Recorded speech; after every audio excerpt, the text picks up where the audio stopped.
Hello friends, मैं हूं अजीज शेख। आप देख रहे हैं मूवी स्टॉक चैनल, जिस पर आज मैं रिव्यू करने वाला हूं पैरामाउंट प्लस पर रिलीज हुई film paranormal activity next of kin के बारे में, जो कि ऑब्वियसली टाइटल से ही पैरानॉर्मल एक्टिविटी के यूनिवर्स की फिल्म है और उसी टाइटल के हिसाब से एक रिबूट वर्जन भी, या फिर कह लो नेक्स्ट चैप्टर, जिस कहानी में हम मार्गो के कैरेक्टर और उसकी जर्नी को देखने वाले हैं, जिसे उसका दोस्त ऋषि एक डॉक्यूमेंट्री में शूट करने वाला है। क्योंकि मार्गो का पास एक आमिश फैमिली से रहा है, जिसकी माँ ने उसे बचपन में ही एक हॉस्पिटल के बाहर छोड़ दिया था। लेकिन अब जबकि उसकी कम्युनिटी वालों ने उसे ढूंढ लिया है, तो फिर आमिश का कल्चर और उसकी वो फैमिली उसका वेलकम अच्छी तरीके से करेगी भी या नहीं, और क्या ये डॉक्यूमेंट्री जो क्रिस बना रहा है डेल के साथ मिलकर, वो भी पूरी होती है या नहीं। क्योंकि फिल्म के टाइटल के हिसाब से फिल्म में और भी बहुत कुछ होने वाला है, जिसके साथ अब ये फिल्म जस्टिस करती भी है या नहीं, उन सभी के सभी डिटेल्स पर तो मैं आऊंगा ही। लेकिन उससे पहले आपके कुछ छोटे मोटे डाउट्स को दूर कर देता हूँ कि जैसे कि ये फिल्म पैरामाउंट प्लस पर हिंदी में रिलीज नहीं हुई और पैरामाउंट प्लस को यूज करने के लिए आपको वीपीएन का यूज करना पड़ेगा, उसके बाद ही जाकर आप इस फिल्म को देख सकोगे। बाकी फिल्म हॉरर के आर रेटेड की कैटेगरी की है, यानी कि बच्चे इस फिल्म से दूर रहे तो अच्छा ही होगा। लेकिन हाँ, हॉरर के अलावा फिल्म में बाकी और कोई भी दूसरी वल्गैरिटी नहीं है, जो अगर आपको जमती है तो ही आप इस फिल्म को अपनी फैमिली के साथ देखिएगा, वरना बिल्कुल भी नहीं। बाकी फिल्म की लेंथ तो ऑलमोस्ट 2 घंटे की है, जो अब आपको इस फिल्म के लिए देना भी चाहिए या नहीं। चलिए अब सीधे उन डिटेल्स पर आते हैं, लेकिन उससे पहले बनती है एक मेरी छोटी सी रिक्वेस्ट, जो है चैनल को सब्सक्राइब, वीडियो को लाइक और शेयर करने की।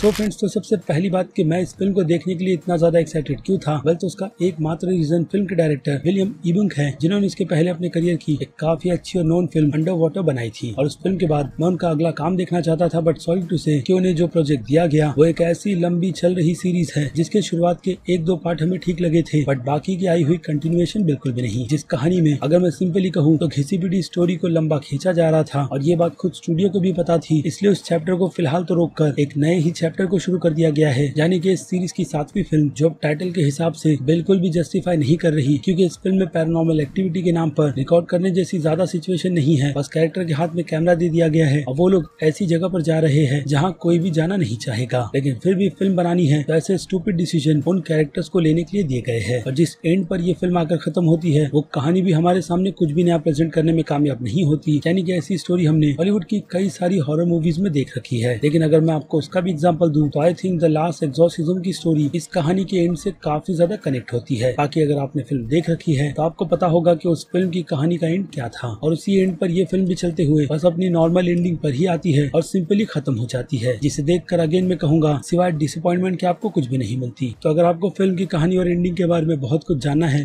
तो मेरे दूसरे channel movie stock movie explain पर आपको इस फिल्म की एंडिंग एक्सप्लेन के साथ साथ स्टोरी का रिकेप मिल जाएगा, जिसे देखकर आप इस फिल्म को कम से कम समय में निपटा सकते हो, जिस वीडियो का लिंक आपको ऊपर दिए गए आई बटन में दिख रहा होगा। बाकी बात करें फिल्म के हॉरर के एलिमेंट की, तो उन हॉरर एलिमेंट को जगह फिल्म में सिर्फ और सिर्फ जंप स्केयर की मदद से ही दी गई है, जिसमें से कुछ जंप स्केयर काफी अच्छे हैं, कुछ बिल्कुल भी नहीं। इसके अलावा फिल्म में हॉरर के एलिमेंट की उम्मीद मैं काफी ज्यादा कर रहा था, जिसे इस फिल्म से पूरी तरीके से हटाकर फिल्म के 3rd एक्ट तक बचा कर रखा गया, जिसके आने तक आपका पेशेंट भी आपको जवाब दे देता है। क्योंकि जो कुछ भी फिल्म में होता रहता है, अगेन मैं कहूंगा वैसी घिसी पिटी स्टोरी हमने हॉलीवुड की कई सारी हॉरर थ्रिलर फिल्मों में देख रखी है। यानी कि ये फिल्म उस मामले में हमें सिवाय प्रेडिक्टेबली के और कुछ नहीं देती, और वैसे ही प्रेडिक्टेबली के साथ ये फिल्म खत्म भी होती है। जिसके अब बाकी दूसरे डिपार्टमेंट की बात करें, जैसे कि एक्ट्रेस की परफॉर्मेंस, तो वो ठीक ठाक है। बाकी फिल्म की लोकेशंस अच्छी है, लेकिन फिल्म की एडिटिंग बिल्कुल भी नहीं, जो हिसाब से काफी ज्यादा लंबी लगती है। इसके अलावा फिल्म के बीजीएम को नॉर्मल ही रखा गया है, और हाँ, फिल्म के पूरे एलिमेंट को भी, जो हमें कहीं कहीं पर फाउंड फुटेज की याद दिलाती है, लेकिन फिर याद आता है कि वो कैरेक्टर्स वहीं पर खड़े होकर अपनी डॉक्यूमेंट्री बना रहे हैं, जिसमें मेरी नजर में तो ये फिल्म कंप्लीट फ्लॉप फिल्म रहेगी, जो कि अगेन पैरानॉर्मल एक्टिविटी के यूनिवर्स में कुछ भी नया प्रेजेंट नहीं कर रही। अब उसी नाउमीदी के साथ सीधे आ जाते हैं इस फिल्म की रेटिंग्स पर, जिनमें अगर मैं बात करूं फिल्म के एक्शन की, तो एक्शन के लिए 5 में से आधे स्टार बिल्कुल ठीक रहेगी, जो इस फिल्म में काफी कम है। बाकी कॉमेडी और सस्पेंस के लिए मैं इस फिल्म को 5 में से 0 स्टार की रेटिंग दूंगा। भले से ही फिल्म का सस्पेंस कुछ लोगों के लिए नया हो, लेकिन ये सस्पेंस फिल्म के ट्रेलर में ही हमें आसानी से पता चल जाता है, जिस वजह से फिल्म में देखने जैसा कुछ बचता ही नहीं है। इसके अलावा ड्रामा की बात करें तो ड्रामा के लिए मैं इस फिल्म को 5 में से 1.5 स्टार से ज्यादा की रेटिंग नहीं दूंगा, और फिल्म के हॉरर और थ्रिल के लिए 5 में से 2 स्टार मेरी नजर में बिल्कुल ठीक रहेगी। बाकी बात करें मास्टर्स ऑडियंस की, तो हाँ, ये फिल्म मास्टर्स ऑडियंस को पसंद आ सकती है, और उन लोगों को भी जिन्होंने पैरानॉर्मल एक्टिविटीज का नाम ही नहीं सुना था और उन्होंने ये चैप्टर पहली बार देखा है। और हाँ, मास में हॉरर फैंस के लिए भी ये फिल्म अच्छी टाइम पास साबित होगी, यानी कि B+